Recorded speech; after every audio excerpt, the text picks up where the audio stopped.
time, mag-unbox tayo ng isang kadarating lang talaga na package. Ngayon, ito yon. Ito ay ang Amazfit Bip S. Kung kilala nyo yung Amazfit na brand, malamang familiar na rin kayo dun sa brand na or yung product na Amazfit Bip. Ito ngayon yung bagong version. Actually, hindi naman siya talagang bago. Last year pa ito na-release. Pero, titingnan natin ngayon kung sobrang sulit pa rin ba siya na kunin ngayon 2021. So, tingnan muna natin yung package.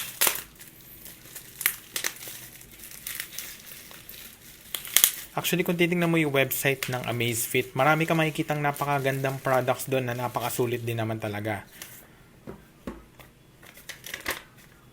So, ito yung product, Amazfit Bip S. Isa siyang smartwatch with real-time heart rate monitor, 5 ATM water resistance, Bluetooth 5.0, and pwede gamitin for outdoor sports.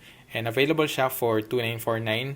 Actually, naging $2,949 siya dahil binili ko siya agad sa Lazada. Pero parang nakatipid din ako ng mga less than 100 pesos. So, not bad. Okay na rin. So, ito yung unbox ng Amazfit. Ang nakuha ko ay yung red-orange na crown with blue-green na band. So, ito yung product. It has always-on color display, water-resistant up to 50 meters, lightweight, heart rate, notifications, built-in GPS, bakit GSP nakalagay doon, and multi-sport tracking and long-lasting battery. So, kaya din ako natukso talaga dito kasi yung naunang version, may promise yun na tumatagal siya up to 40 days. So, kung ikukumpara mo sa ibang high-end na smartwatch ngayon, kahit mumurahin lang itong Amazfit na product, sobrang sulit nung 40 days na yun. Hindi ka, kumbaga may worry-free talaga pagdating sa charging or sa battery life. And ito naman, although ang promise nito ay up to 28 days, so not bad na rin para sa ganitong kamurang product. Sabi ko nga kanina, kung titingnan mo yung website ng Amazfit, marami ka makikitang napakasulit na products doon. Isang bagong-bagong product na very intriguing din talaga ay yung Amazfit Neo. So yun ay isang retro na smartwatch. And talagang mukhang interesting yun, ano. Pero nung nire-review ko kasi, bali ang pinag-isipan ko either yung Amazfit Neo, itong Amazfit Bip S, or yung Amazfit Bip U. Ang problema sa Amazfit Bip U, medyo aabot na ng 4,000 yun. So medyo mahal na siya para sa standards natin. Yung Amazfit Neo naman, medyo limited pa siya pagdating sa features. Although wala pa akong review unit ngayon. Pero ngayon, nag-decide na lang ako na ito na yung kunin. Although hindi siya yung latest and greatest product, pero given the promise and given the features with the price, mukhang okay pa rin na kunin ito. So, tingnan natin yung loob.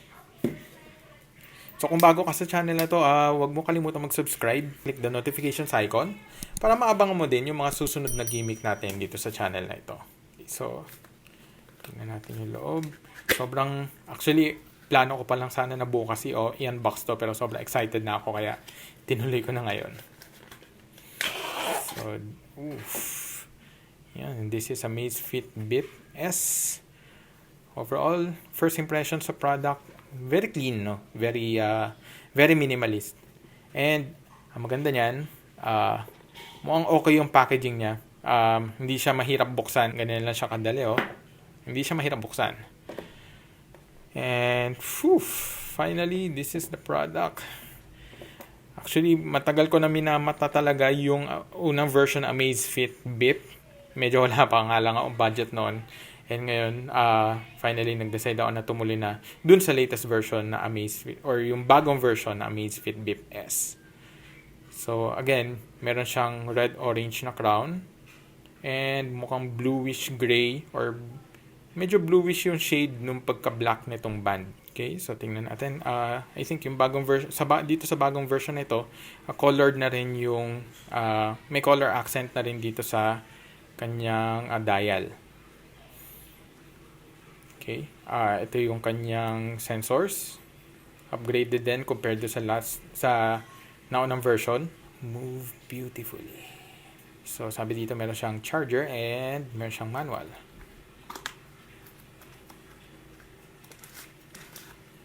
So, pag tinignan mo yung charger, actually, ito lang siya. Para siyang docking port or docking charger talaga. And this is still USB Type A. Pero not bad. Okay na rin naman. And Amazfit Bip.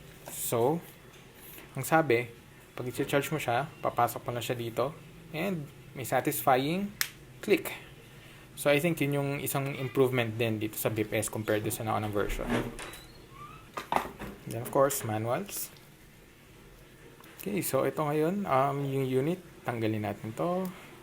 And I think this is it. So, ito ay protected actually ng Gorilla Glass 3. Lalagay ko na lang dito. Pero, so far, so good. Not bad looking. Tingnan natin kung may battery pa siya out of the box. May vibrate. Yun. So, download the app and isa-scan lang yung QR code.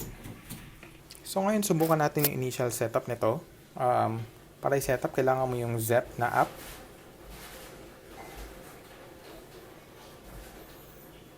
So, kailangan nating i-click yung plus para ma-add yung watch. Click agree.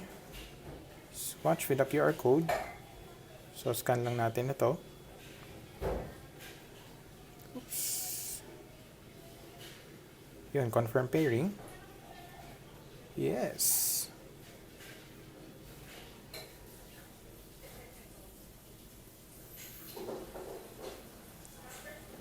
Paired successfully, recovering the watch settings.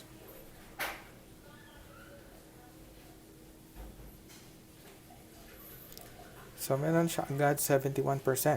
So, after mo i-pair yung watch, mag-update lang siya ng ilang settings.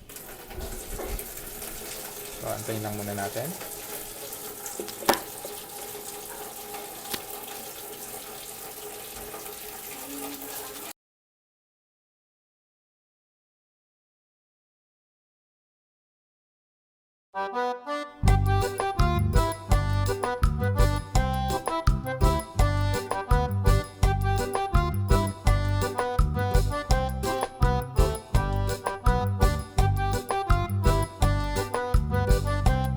So yun, estimated around 17 minutes bago matapos ang pagsisync. So ngayon, makikita natin patapos na siya mag-sync and so tingnan natin ngayon yung features ng Amazfit Bip S. So merong step counter, merong PAI or for the index, meron ding weather. So tingnan natin yung settings ng weather, ito yung mga yun.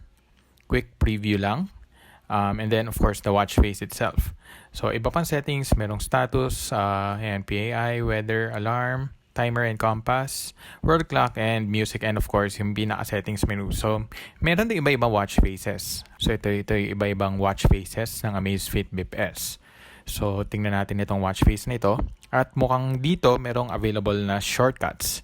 So, tingnan natin yung isa. Merong workout, merong steps. So, ito rin yung nakita natin na settings kanina. And yung alarm.